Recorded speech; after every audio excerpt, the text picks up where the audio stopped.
An entire subterranean army silently kept its watch for 2,000 years. We recognize the Terracotta Army, those countless clay soldiers standing guard over China's first emperor.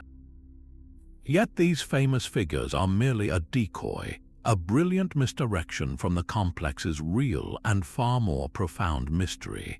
By the end of this, you will understand the terrifying truth hidden beneath the Xian soil, a secret that reshapes everything we know about ancient ambition. What incredible dangers were sealed away with the emperor, and why does his central tomb remain a locked vault to this day? What does it truly take to build a legacy meant to last forever? The sheer scale of the necropolis is an ambition carved into the earth itself.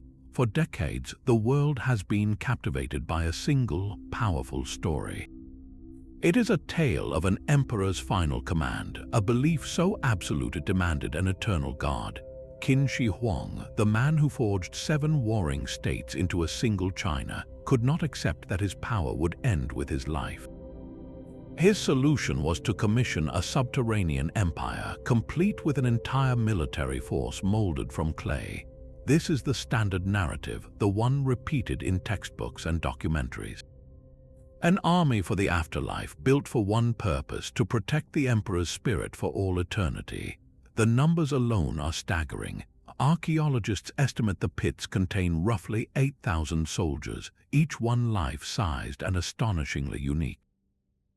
They are not a monotonous, repeating pattern. You can stand before them and see young recruits with eager faces, grizzled veterans etched with the lines of experience, officers with an air of calm authority. Their hairstyles are tied in specific regional fashions. Their armor, recreated in meticulous clay detail, denotes their rank and unit. Alongside this infantry stand 130 chariots ready to charge and 670 horses, their powerful forms captured in mid-stride. This incredible individuality makes the entire assembly feel chillingly alive, a frozen moment from a 2,000-year-old parade ground. It is a breathtaking achievement, a testament to an emperor's ego and the limitless labor he commanded. We look at these silent ranks and we think we understand. We see a powerful man's simple, if extravagant, insurance policy for the next world. But this familiar story is a facade, a beautifully crafted decoy that has successfully hidden a far more terrifying truth. Those farmers breaking ground in 1974 did not actually uncover the armor you picture today. Their shovels struck something else entirely: fragmented pieces of terracotta and ancient bronze that seemed bizarrely out of place. These were not the pristine, reassembled soldiers we see in museums now. They were broken clues, the first breadcrumbs leading to a secret far larger than anyone could have guessed. The real discovery was not a collection of statues, but a staggering shift in perspective. As archaeologists began to map the area, they realized the soldiers were a single component in a sprawling subterranean metropolis. This entire necropolis complex is estimated to cover nearly 100 square kilometers. Think about that for a moment. It is not a tomb. It is a ghostly duplicate of an empire buried beneath the earth. The Terracotta Army was merely the outer garrison, stationed in their pits to guard the perimeter of this vast domain. The complex was designed as a perfect mirror of Qin Shi Huang's earthly realm, complete with palaces, stables, government offices, and even a river system recreated using mercury to simulate flowing water. So the true secret is not what was found in that first pit. The true secret is the immensity of what still lies hidden, undisturbed, and waiting. Those 8,000 soldiers are not the final line of defense.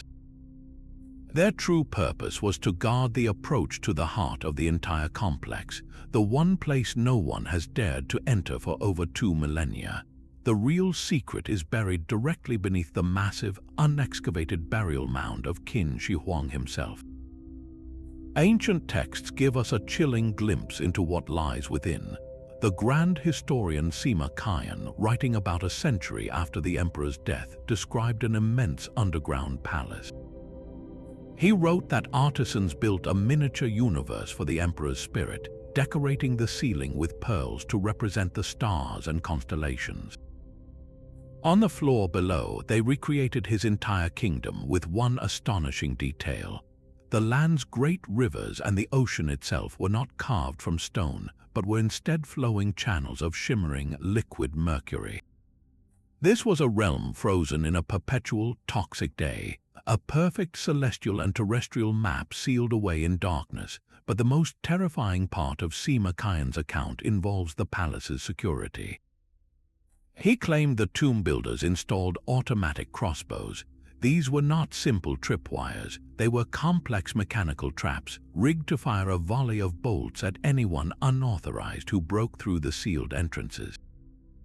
For centuries, this read like pure legend, a dramatic flourish from an ancient storyteller. Then modern science intervened. Geologists surveying the burial mound began to take soil samples. Their findings were startling. They detected mercury concentrations in the earth around the tomb that are significantly higher than normal background levels. In some areas, the readings are up to 100 times what you would expect. This does not prove the existence of flowing mercury rivers, of course, but it provides powerful, physical evidence that massive quantities of mercury were indeed sealed inside that chamber, just as the ancient historian claimed. If his report on the mercury is so accurate, it forces us to take the rest of his account with deadly seriousness. The greatest secret of the Terracotta Army is that the soldiers themselves are merely the gatekeepers for a poisoned, booby-trapped palace that has kept its mysteries completely intact. This central tomb mound stands as a silent challenge to our modern curiosity. The Chinese government has made a deliberate and permanent decision to leave it sealed, a choice rooted not in fear of ancient curses, but in a profound respect for scientific reality. We learned a devastating lesson from the very soldiers meant to guard it. When the first terracotta warriors were pulled from the earth, they were not the uniform gray clay we see today. They were brilliantly painted in vibrant shades of red, green, purple, and blue. These pigments, preserved perfectly in the dark, humid, stable environment for 2,000 years, began to curl and flake away within minutes of exposure to our modern air. The ancient lacquer binding the paint to the clay dried and shriveled, causing the color to vanish before the archaeologist's eyes. In a matter of hours, these once colorful soldiers faded into the monochrome figures we know. This was a catastrophic loss, a permanent fading of history that cannot be reversed. Now, multiply that single tragedy by the entire, unseen contents of the emperor's inner sanctum. The central tomb is a perfectly preserved time capsule. Its environment has been chemically and physically stable for millennia. Any breach, no matter how careful, would trigger an immediate and irreversible chain reaction. Delicate silks would turn to dust, organic materials like wood and leather would crumble, any remaining paints or dyes would disappear in an instant. Our current technology is simply not advanced enough to enter without destroying the very things we seek to understand, so we are left with a breathtaking paradox. The answers to the deepest mysteries of the Qin dynasty are physically present, lying just a few dozen meters beneath that grassy mound. We know they are there. Yet we must stand back, forced to choose between ignorance and irreversible destruction. The greatest archaeological discovery of our age remains a locked treasure chest, and for now we have lost the key. This frantic construction of an eternal empire beneath the ground was fueled by a desperate, all-consuming fear. Qin Shi Huang was a man utterly terrified of his own mortality. His entire reign became a frantic race against time, a quest to find the one thing his immense power could not simply command: eternal life. He dispatched massive expeditions of ships carrying thousands of young men and women across the eastern seas. Their mission was to locate the mythical Pinglai Mountain, a fabled island of the immortals, and bring back the elixir of life. These voyages never returned with the magical potion he so desperately sought. So he turned to his court alchemists and physicians. They presented him with what they claimed were life-extending concoctions, pills and potions designed to purify his body and grant him longevity. We now know the horrifying irony of these supposed cures. Many of these elixirs were laced with mercury, believed by ancient alchemists to possess transformative, life-giving properties. The very substance he was channeling in rivers through his underground palace was likely being ingested, slowly poisoning the emperor he was meant to preserve. His search for immortality was in a terrible twist, almost certainly accelerating his death. This is the crucial context that transforms the entire necropolis from a simple tomb into something far more profound. The Terracotta Army and its buried city were not his first choice. They were his ultimate contingency plan. When the alchemists failed, when the ships vanished, when the mercury potions began to take their toll, he poured his resources into a different kind of eternity. If he could not live forever in the flesh, he would rule forever in spirit. His subterranean complex was the ultimate insurance policy, a perfect, functioning duplicate of his kingdom where his power would remain absolute, untouched by the decay of the physical world. Every soldier, every official, every river of quicksilver was a declaration. It was his guarantee that even death could not unmake the empire he had built. This cosmic ambition transforms the entire site from a simple city of the dead into a functioning model of the universe. The necropolis was not merely a reflection of the earthly capital, Xianyang. It was a grander, more profound statement of power designed to function on a celestial scale. Archaeologists and historians studying the layout have noticed a breathtaking pattern. The massive, pyramid-like tomb mound of the emperor does not sit at a random point within the 100-square-kilometer complex. Its position is deliberate and deeply symbolic. It is believed to represent the celestial pole star, the one fixed, unmoving point in the ancient night sky around which all other stars appeared to revolve.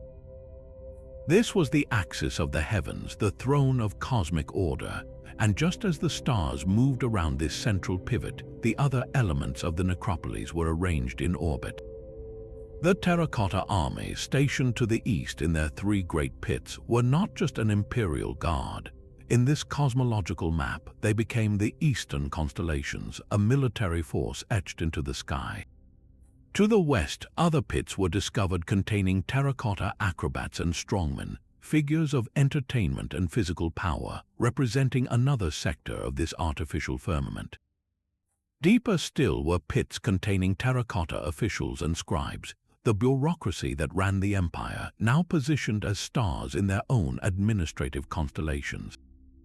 Every single component, from the lowest infantryman to the highest minister, was given a place in this cosmic dance, forever circling their immortal emperor.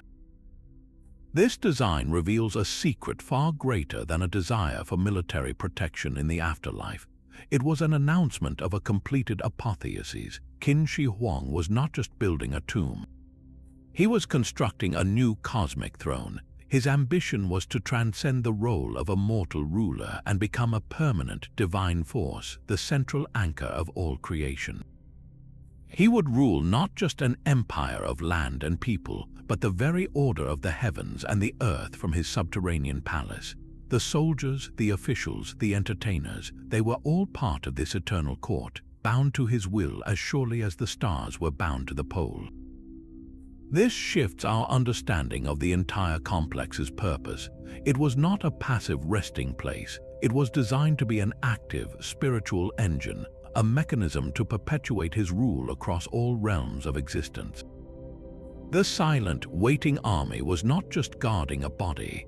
They were upholding the structure of a manufactured universe, a testament to one man's belief that his power could and would define reality itself for all time. So much for a simple military garrison.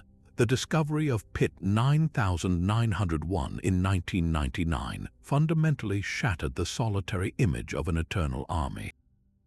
Here were no stoic soldiers or poised officers, but a collection of figures frozen in impossible motion. One statue, stripped to the waist, holds a massive bronze vessel aloft in a display of raw strength. Another is captured mid-cartwheel, his body a perfect arc of energy. These are the acrobats and strongmen, a troupe of entertainers sculpted for a single, eternal audience. Their existence proves the necropolis was no austere fortress. It was a vibrant, functioning court, complete with all the spectacle and diversion of a living emperor's palace. The military was just one department in this buried bureaucracy. The presence of these performers reveals a society in clay, meticulously recreated down to its artists and athletes. Their purpose seems clear: to provide perpetual amusement for the emperor's spirit, to keep his afterlife from becoming a dull eternity of silent rule. But perhaps their role was even more profound. In many ancient cultures, such performers were not merely entertainers. Their feats of strength and agility were seen as a form of ritual power, a display of human potential that mirrored the cosmic order the emperor sought to command. Their dynamic poses inject a startling burst of life into the silent necropolis, a reminder that the emperor's eternal kingdom was meant to be a place of action, vitality, and relentless, ordered performance. This one pit, filled with athletes instead of infantry, forces us to widen our gaze. The great secret is not a single thing, but an entire ecosystem of power frozen in time. Yet even the strength of athletes and the might of soldiers could not govern a realm alone. The true machinery of an empire runs on paperwork, decrees, and administration. This is the quiet truth revealed by pit number 6. Here, archaeologists did not find warriors or acrobats. They uncovered a different kind of army entirely, one dressed in the long, elegant robes of civil officials. These figures stand with a calm, bureaucratic authority. Their hands are carefully positioned, cupped before them as if they once held real wooden writing tablets, the ancient tools of imperial record-keeping. They are the administrators, the judges, the tax collectors.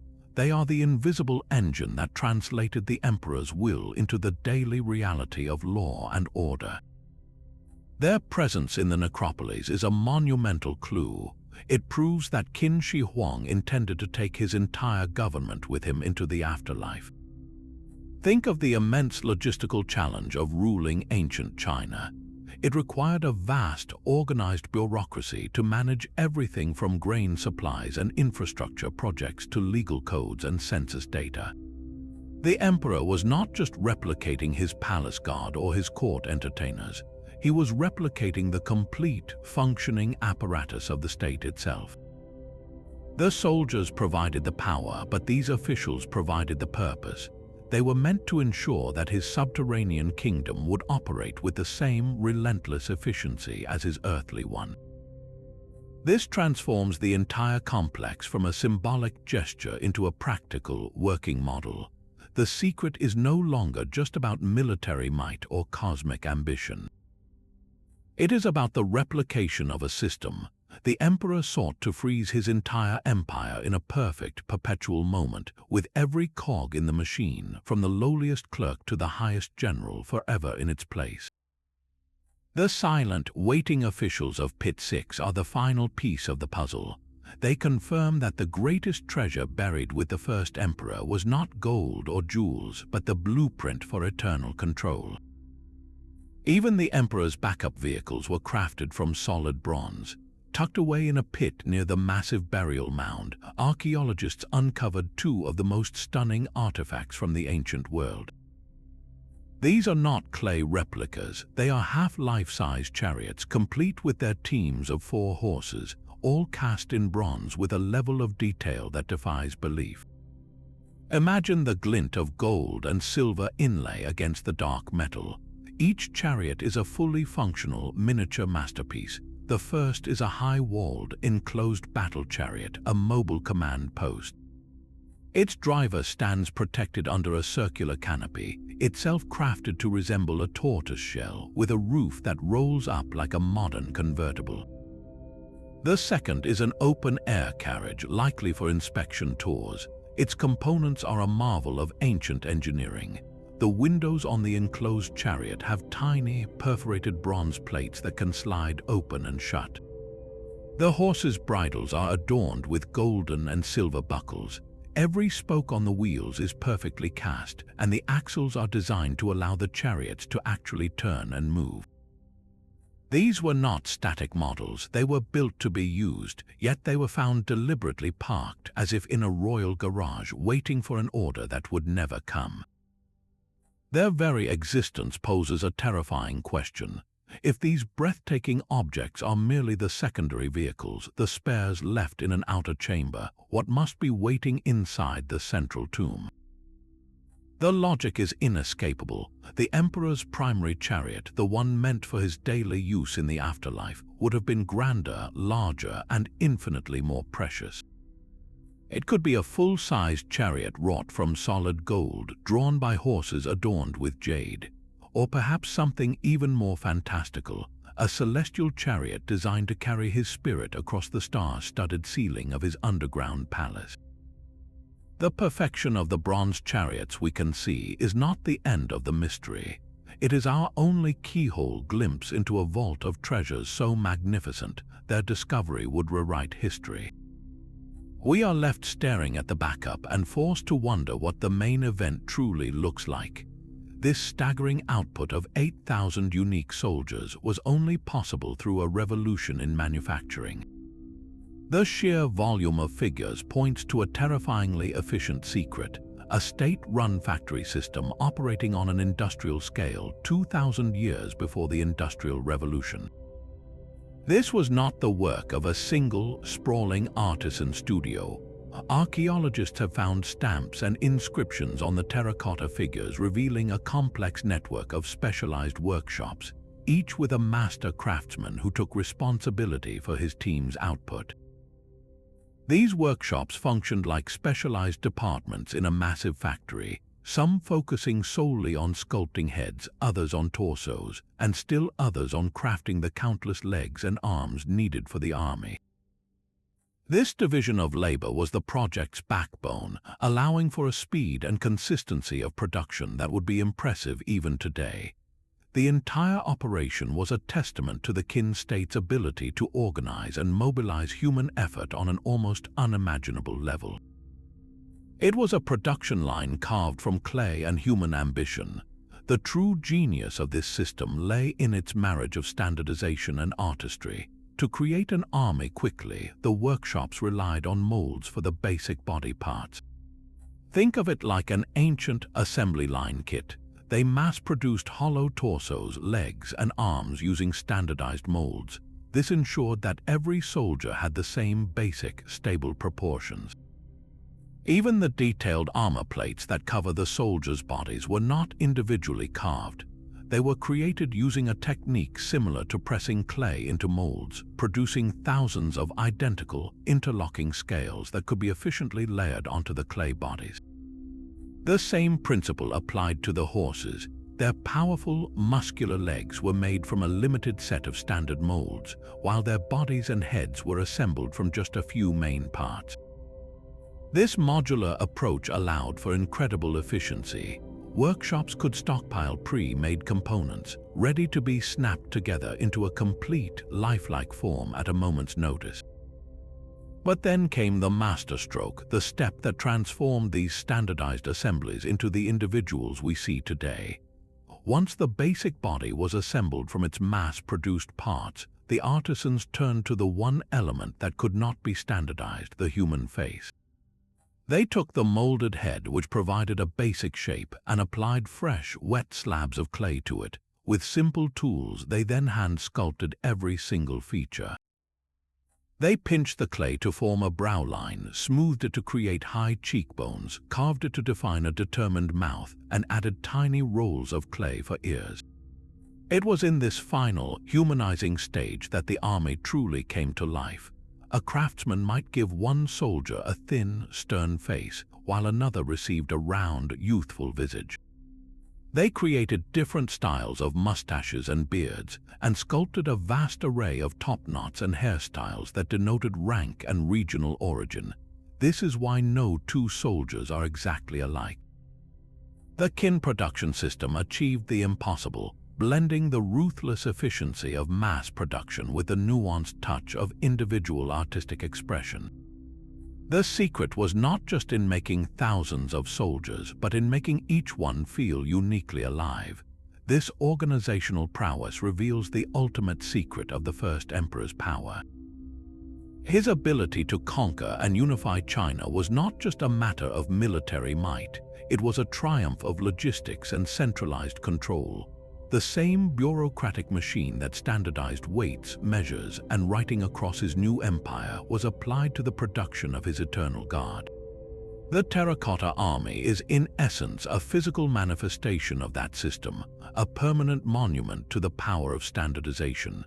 Every identical armor plate, every uniformly molded horse leg, speaks of a state that could impose its will on every facet of life and even on death itself. The soldiers stand as a silent testament to an idea that through perfect organization and control, even an emperor's most impossible dream could be made real, one standardized yet unique piece at a time. The vibrant life of these soldiers vanished in a chemical instant. When archaeologists first broke into the ancient pits, they were met with a shocking sight.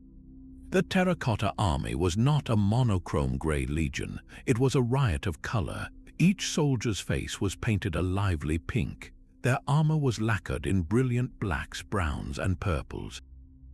Sashes draped across their chests in vivid shades of red and green. These were not the subtle, earthy tones we associate with ancient artifacts. This was a garish, almost ostentatious display of imperial power, an army painted for a perpetual parade. The effect was breathtaking, a frozen moment of unbelievable realism. But this vision was tragically short-lived. Within minutes of exposure to the dry, modern air of Xi'an, a terrible transformation began. The layers of ancient lacquer binding the pigment to the clay started to dry out. As the moisture fled, the lacquer shrank and curled, pulling the delicate paint layers with it. The soldiers began to flake before the archaeologists' eyes. A bright red sleeve would crisp and peel away like sunburned skin. A green trouser leg would bubble and vanish. In a matter of hours, the entire spectrum of color faded into the uniform, dusty gray we know today. This was not a slow decay over years. It was a violent, immediate death of color, a historical loss that happened in a single breath. The cause was a fundamental environmental shock. For 2,000 years, the figures were sealed in a dark, humid, and chemically stable tomb. The waterlogged soil and consistent temperature created a perfect preservation chamber. The lacquer, made from the sap of a Chinese lacquer tree, remained supple and bonded to the terracotta. But our world is dry and oxygen-rich. The moment that equilibrium was broken, the chemistry of preservation became the chemistry of destruction. The lacquer polymer chains, stable for millennia, rapidly oxidized and contracted, sacrificing the very art they were meant to protect. This ongoing conservation challenge forces us to completely reimagine the army's original appearance. We must strip away our mental image of a solemn, stone-colored host and replace it with something far more vivid and symbolic. The colors were not random. They held meaning. Specific shades and combinations likely denoted military units, ranks, and even the regional origins of the troops they represented. A soldier's vibrant green sash might have marked him as a recruit from the southern provinces, while another's purple tunic could have signified an elite palace guard. The army was a color-coded military roster, a living document of the empire's organization, now rendered illegible. This lost polychromy reveals a hidden layer of the emperor's ambition. He did not want a ghostly, pale army for the afterlife. He demanded a vibrant, realistic force, one that mirrored the living, breathing military he commanded on Earth. The tragedy of the fading paint is more than just an artistic loss. It is the erasure of a complex language of power and identity, a secret code that we can now only struggle to decipher from the faintest chemical traces left on the clay. These silent soldiers were never meant to be unarmed. When the first excavations began, archaeologists uncovered a startling reality. The Terracotta Army was originally equipped with a fully functional arsenal. Thousands of bronze swords, spears, dagger axes, crossbow triggers, and tens of thousands of razor-sharp arrowheads lay scattered in the pits, as if dropped by the clay troops in some ancient moment of alarm. These were not ceremonial props, they were the genuine, lethal instruments of war from the Qin dynasty, a complete snapshot of the military technology that had unified China. Yet the truly baffling secret was not their presence but their condition. After 2,000 years buried in damp soil, these bronze weapons should have been reduced to fragile, corroded relics, green with verdigris and crumbling at a touch. Instead, many were found in a state of near-perfect preservation. Their blades were sharp enough to split a hair, their surfaces still gleaming with a dark, smooth luster. They looked as if they had been cleaned and polished just yesterday, ready for battle. How was this possible? The answer lay in a microscopic analysis that would rewrite the history of technology. Researchers discovered that the Qin artisans had coated these bronze weapons in a thin, protective layer of chromium oxide. This is a sophisticated anti-corrosion treatment that prevents the metal from reacting with oxygen and moisture. For decades, the history books credited this same chromium anti-rust technology as a 20th century innovation. Yet here it was, clearly and deliberately applied to weapons buried 2 millennia ago. This was no accident. The process was complex. Artisans would have first dissolved a chromium-rich mineral, likely chromite, in an alkaline solution to create a reactive chemical bath. The bronze weapons were then immersed, allowing a microscopic film just 10 to 15 microns thick to bond to the metal surface. This incredibly thin layer was all it took to create a passive shield, sealing the bronze from the elements for centuries. The Qin had mastered a form of electrochemical plating long before the concept of chemistry even existed. This accidental preservation provides us with an unparalleled window into the terrifying efficiency of the Qin war machine. Take the bronze swords, for example. Their blades are not a soft, simple bronze. Metallurgical analysis shows they were made from a sophisticated alloy of copper, tin, and several other trace elements. This precise recipe gave the blades a perfect balance of hardness and flexibility. They were engineered to be sharp, to hold an edge, and to withstand the impact of battle without snapping. The crossbow triggers are another marvel. They are intricate assemblies of multiple bronze pieces, each one interchangeable with its counterpart from any other crossbow in the army. This is standardization on a breathtaking scale.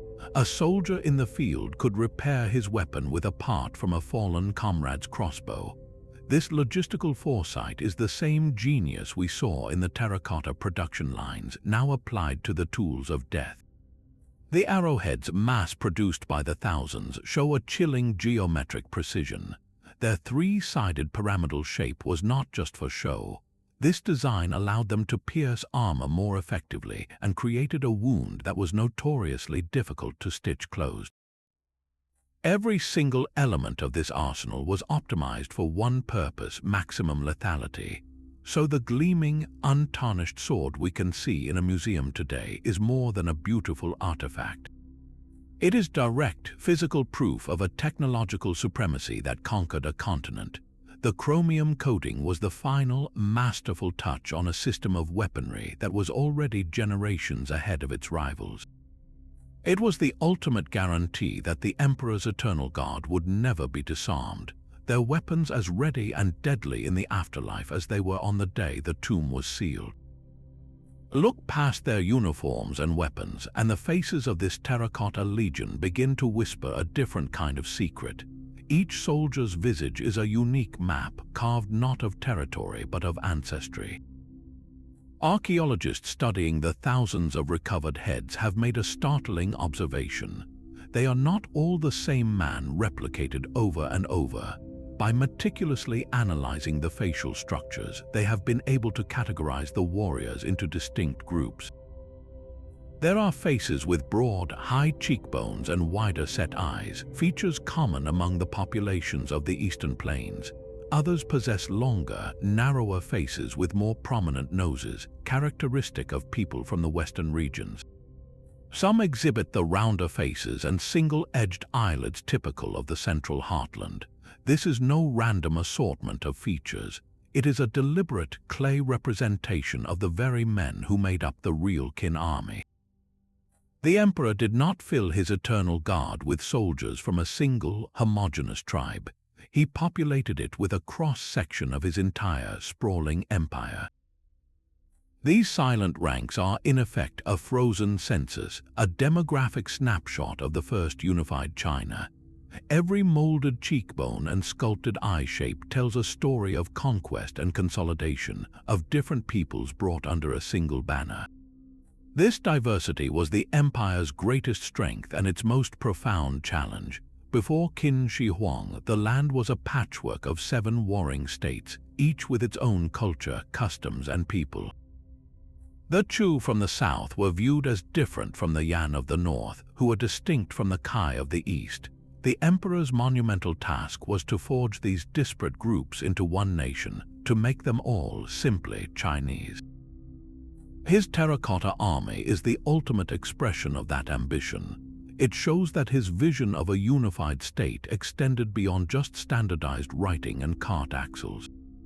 It reached into the very makeup of his military, the institution that both created and protected the new empire. Imagine a real recruit from the former state of Zhao standing shoulder to shoulder with a man from the conquered plains of Chu. In life, their ancestors may have been enemies. In the emperor's grand design, they became comrades. The Terracotta Army makes this integration permanent, a testament to the idea that a shared purpose could transcend ancient tribal divisions. This clay host is more than a military formation. It is the birth certificate of a multi-ethnic Chinese identity, forged in the fires of conquest and cooled in the clay of an eternal monument. The greatest empire requires the strength of all its people, and the emperor ensured that his eternal rule would be upheld by every face in his new, unified China. But a kingdom needs a landscape to rule. This brings us back to the silent, grassy mound at the very heart of the complex, the one place that holds the ultimate secret. The ancient historian Sima Qian did not just describe a palace. He described an entire world in miniature, a micro-continent built to scale beneath the earth.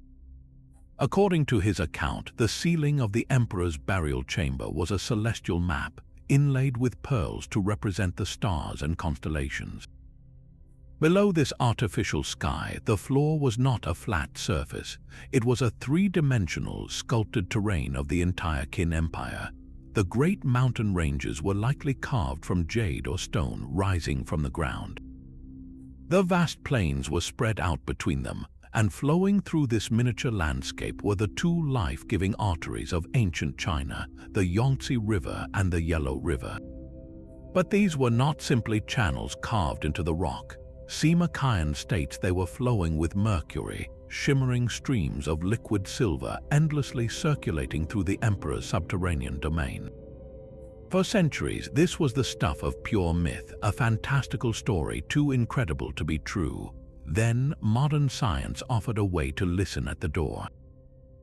Beginning in the 1980s, Chinese archaeologists began using remote sensing technologies to scan the unexcavated burial mound.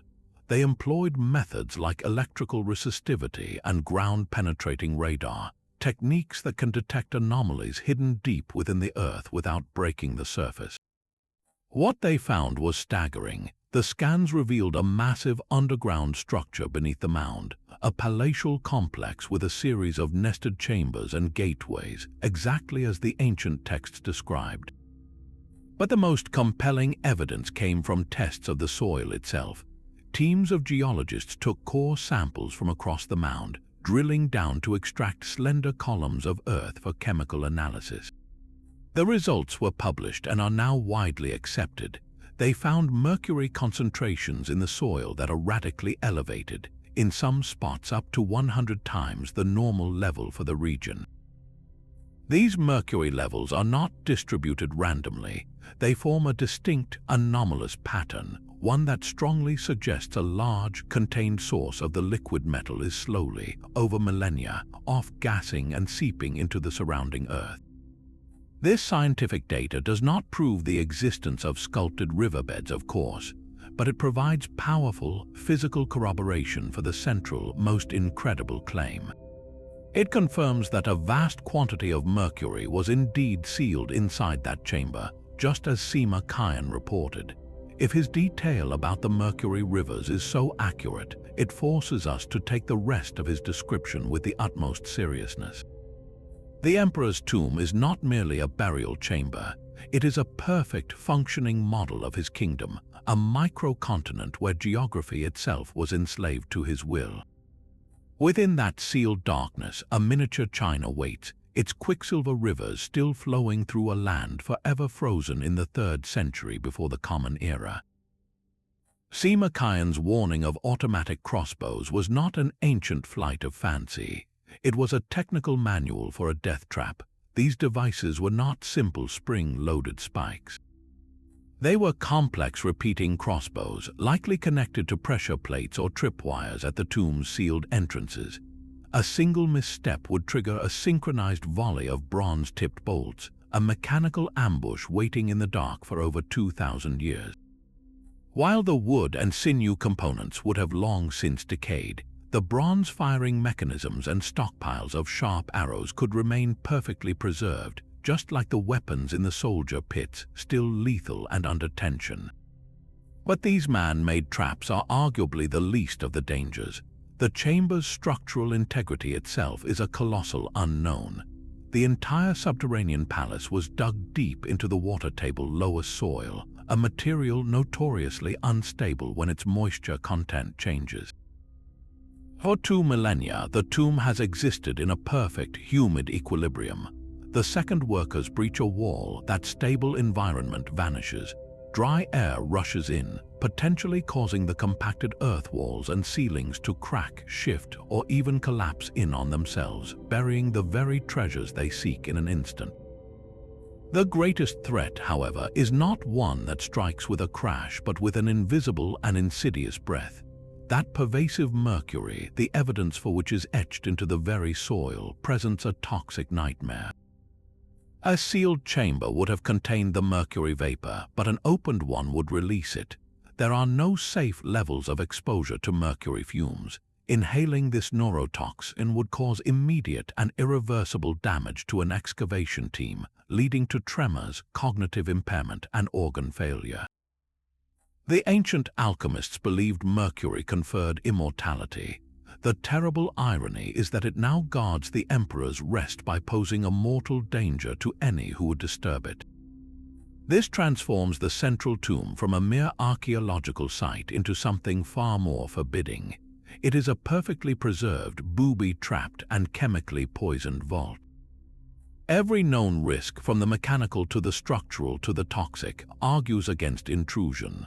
The Emperor's security system, a blend of terrifying engineering and lethal chemistry, has not failed. It remains fully operational, its silent, patient efficacy undiminished by the centuries. Even perfection has its limits. Scattered among the ordered ranks of the Terracotta Army, archaeologists have uncovered a scene of ancient chaos. In several pits, they found not proud soldiers standing at attention, but disorganized piles of terracotta limbs, headless torsos, and stacks of unfinished figures. Some warriors were found still lying on their sides, as if the assembly line had simply stopped mid-shift and never started again. This was not part of the design. This is the secret of a frantic, desperate rush. The grand project, decades in the making, was suddenly thrown into a race against time. The emperor's death in 210 BCE was unexpected, and his court was thrown into a state of panic. The mausoleum, this eternal engine of his power, was not yet complete. The political situation was incredibly fragile. The emperor had unified China through sheer force of will, but the old warring states were still simmering beneath the surface, their loyalties thin and conditional. The Prime Minister, Lai Si, made a fateful decision. fearing that news of the emperor's death would trigger immediate rebellions across the empire, he chose to keep it a secret. The emperor's body was placed in his traveling carriage, and the court began the long journey back to the capital, all while pretending he was still alive. Officials continued to bring meals to the carriage and submit reports as if nothing had happened. This macabre deception bought them precious time, but not much. The pressure to inter the emperor and seal the tomb became overwhelming. They had to make the complex functional, even if it was not finished, so workers were forced to abandon their tasks. Unpainted soldiers were hurriedly placed in formation. Half-assembled figures were simply pushed into the pits. The grand cosmic blueprint was compromised for the sake of immediate political survival. This unfinished army is a silent testament to that moment of crisis. It reveals that for all its grandeur, the Qin dynasty was a precarious creation held together by the life of one man. The court's greatest fear was realized. Just 4 years after Qin Shi Huang was sealed in his tomb, the empire he built with such brutal efficiency exploded into widespread rebellion and collapsed. The very chaos they rushed to forestall by burying him quickly consumed everything they had built. The unfinished warriors are therefore more than just failed artifacts. They are a poignant crack in the facade of imperial invincibility. They show us an empire already crumbling, even as it labored to build a kingdom meant to last forever. The silent, unblinking gaze of 8,000 soldiers was never meant for an otherworldly enemy. It was designed for the living. Qin Shi Huang understood a profound and brutal truth that the most powerful weapon is not a sword but the idea of inevitable defeat. This army, therefore, was the ultimate instrument of psychological warfare, a permanent monument to invincibility meant to crush the spirit of rebellion for all time. Consider the sheer, overwhelming impact this necropolis would have had on the officials, laborers, and nobles who witnessed its construction. They saw an entire military force being methodically duplicated in clay, a process that demonstrated the state's limitless resources and its chilling capacity for control. The message was unmistakable. If the emperor could command such an undertaking for his death, what could he not command in life? He was making his power visible, tangible, and eternal. Every soldier placed in those pits was a promise and a threat, a declaration that the emperor's reach extended even beyond the grave. This was not about defending against ghosts. It was about dominating the minds of men. The psychological operation continued even after his death. The necropolis was a public secret, a known project whose full scale was likely understood by the elite. The knowledge that this eternal god stood watch, that the emperor's power was structurally embedded in the very landscape, served as a constant deterrent. Anyone plotting to overthrow his son or challenge the new Qin dynasty would have to contend with the terrifying symbolism of that buried army. They were not just fighting a living regime, they were confronting a legacy carved into the earth itself. The army's true battle was against doubt, against ambition, against the very hope of change. By creating a force that could never desert, never mutiny, and never be killed, Qin Shi Huang sought to extinguish the very concept of opposition. He weaponized his own legacy, transforming his mortality from a weakness into a final, unanswerable argument for his dynasty's permanence. The silent, waiting ranks were the final word in an argument he started when he first unified China, a statement so absolute it was meant to echo through the centuries. This final, desperate act of alchemy connects the emperor's life to his tomb in a perfect, toxic circle.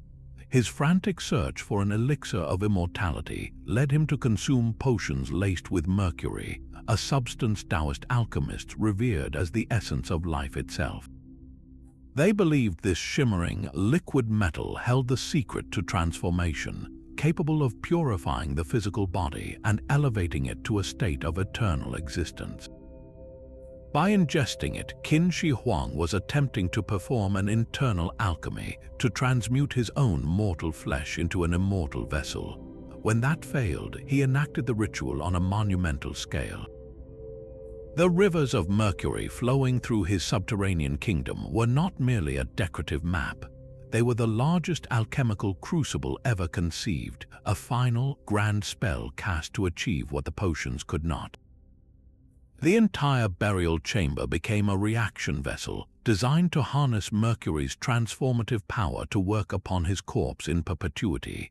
He was buried at the very center of this flowing metallic force, surrounded by the geography of his power, all bathed in the substance he believed could grant him divinity. This transforms the tomb from a palace into a machine for apotheoses, an engine of eternal becoming. The mercury was both the landscape of his afterlife and the active ingredient in a cosmic formula. He sought to become one with the very element of immortality, to have his physical form and his spiritual empire fused forever in a state of quicksilver perfection. The tragedy, of course, is that the very substance meant to grant him eternal life now stands as the primary guardian of his eternal rest, its toxic breath ensuring his grand experiment remains undisturbed, and its ultimate success or failure a secret locked away for all time. The vibrant, painted soldiers did not all face their fate intact. Deep within the earth, another secret lies scorched into the clay itself. Archaeologists excavating the pits found entire sections blackened by intense heat. The soil was burned a deep red, and countless warriors bore the marks of a catastrophic fire. Their terracotta bodies were cracked and shattered, some reduced to fragments, their brilliant colors forever seared away. For a long time, historians pointed to a single, obvious culprit. The story goes that a rebel general named Xiang Yu, the man who helped topple the Qin dynasty, stormed into the necropolis. In a fit of rage and symbolic vengeance against the fallen emperor, his soldiers supposedly broke into the pits, looted the real bronze weapons, and set the entire complex ablaze.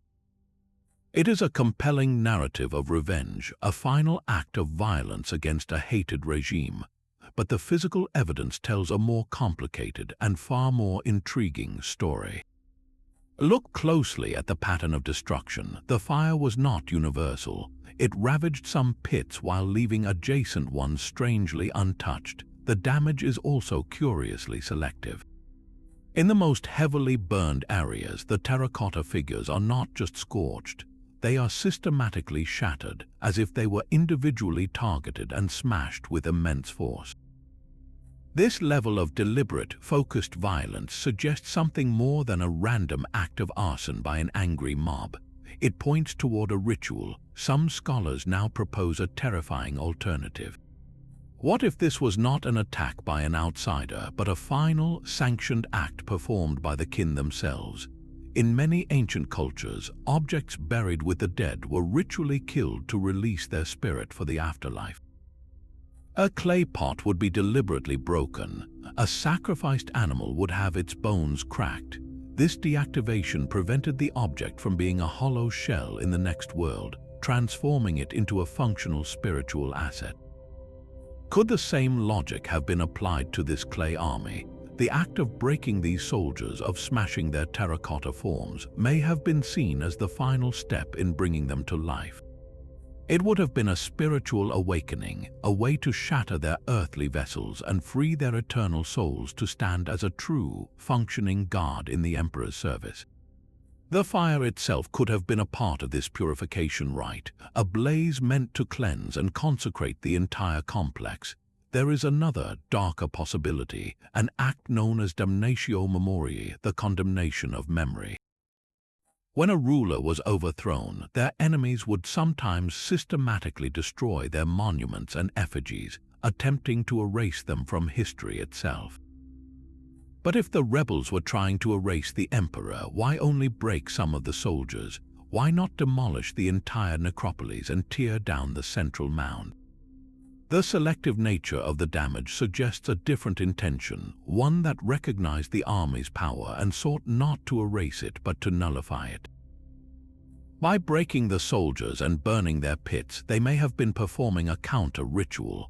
They were not just destroying clay, They were attempting to spiritually disarm the emperor's eternal guard, to break the magical link that bound them to his will and ensure his power truly died with him. The charred earth and shattered fragments are therefore a cryptic palimpsest.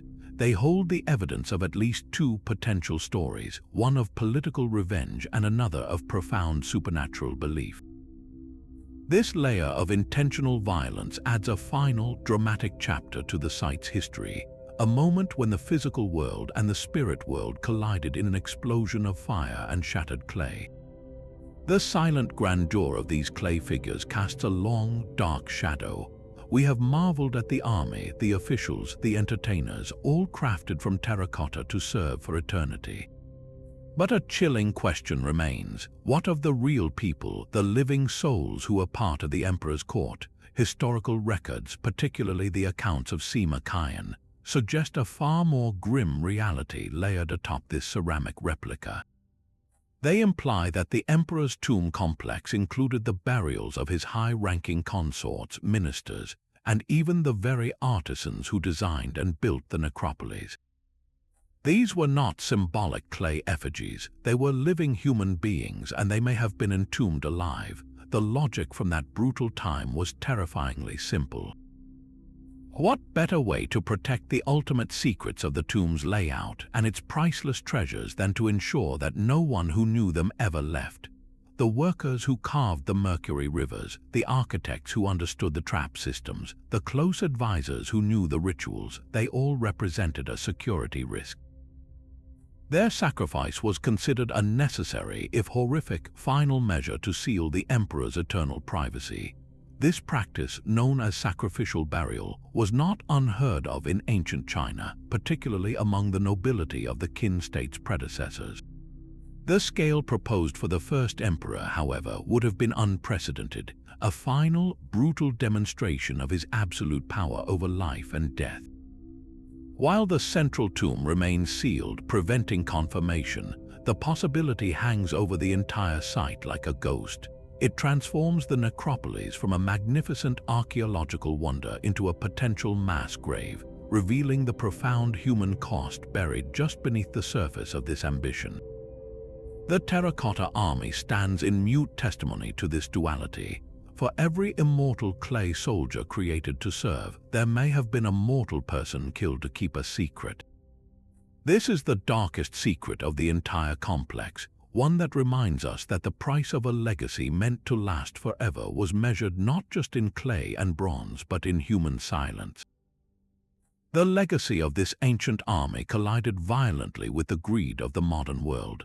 While archaeologists were painstakingly piecing together the first warriors, a parallel and illicit excavation was already underway. Looters, drawn by the skyrocketing value of these artifacts, tunneled into unprotected areas of the vast necropolis. They were not interested in history or preservation. Their goal was to extract portable, high-value items to feed a voracious international black market. Terracotta heads, easily detached from their heavy bodies, became a particularly prized commodity. A single, well-preserved head could fetch hundreds of thousands of dollars in private auctions and clandestine sales, a fortune that fueled the destruction of irreplaceable archaeological context. Each severed head that vanished into a collector's vault represented a story forever lost, a soldier ripped from his unit and his history. This illicit trade sparked a series of diplomatic fires. In the 1980s and 90s, terracotta figures and bronze chariot parts began to surface in auction houses and galleries from New York to London. The Chinese government responded with fierce determination, initiating complex legal battles to reclaim what it declared stolen national patrimony. These were not simple requests. They involved international lawsuits, tense negotiations, and the invocation of UNESCO conventions designed to halt the trafficking of cultural property. One famous case involved a rare terracotta officer's head that appeared in a Sotheby's catalog in New York. Chinese authorities, armed with evidence of its illegal provenance, successfully sued for its return, setting a powerful legal precedent.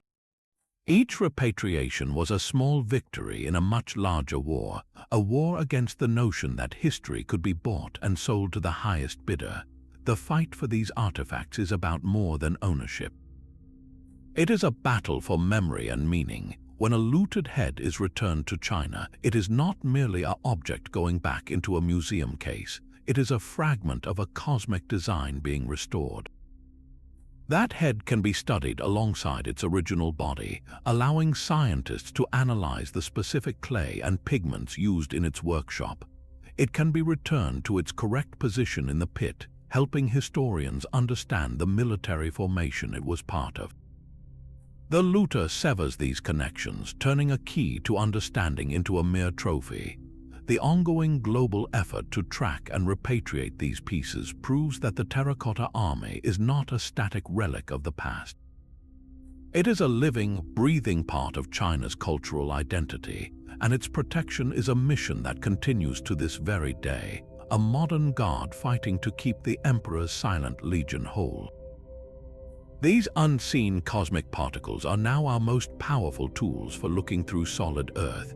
Muon detection sounds like science fiction, but it relies on a natural phenomenon that has been bathing our planet since the beginning of time.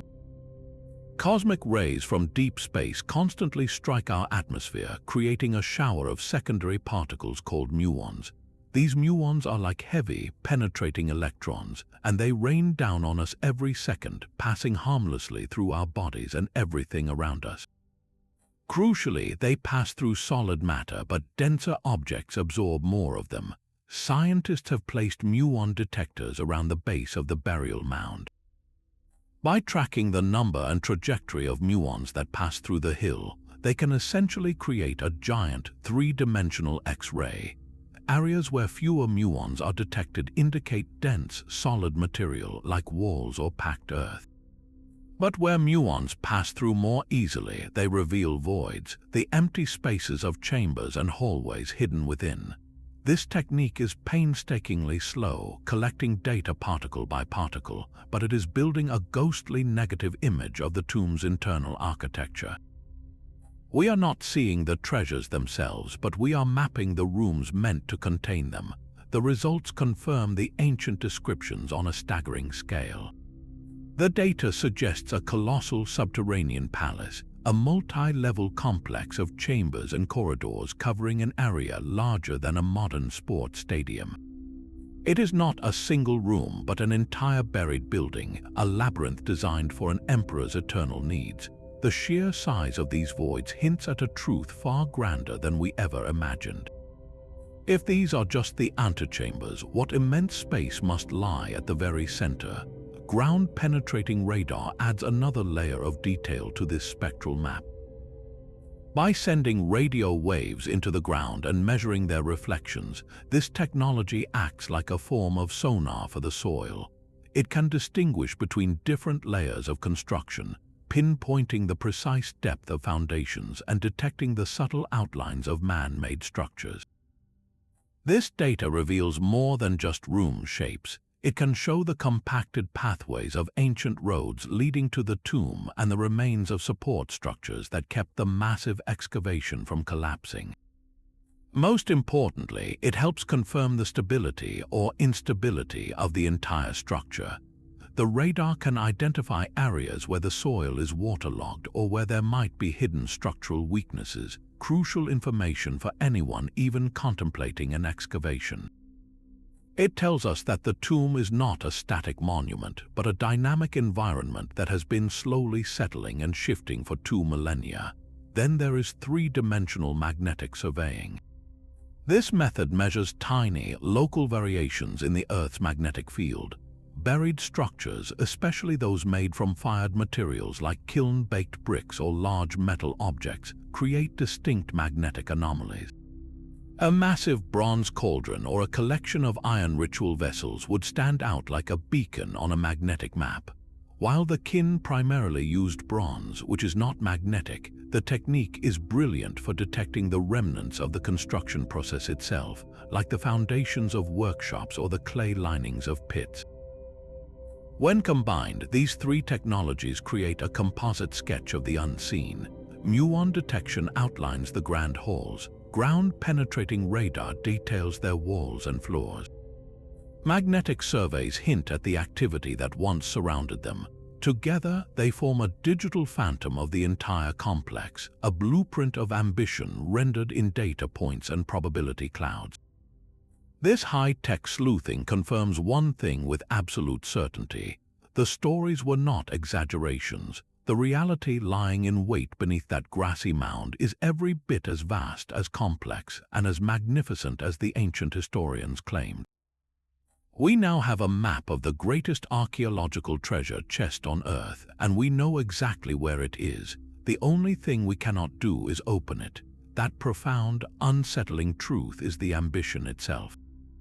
The greatest secret of the Terracotta Army is not found in the booby-traps, the mercury rivers, or even the 8,000 unique faces.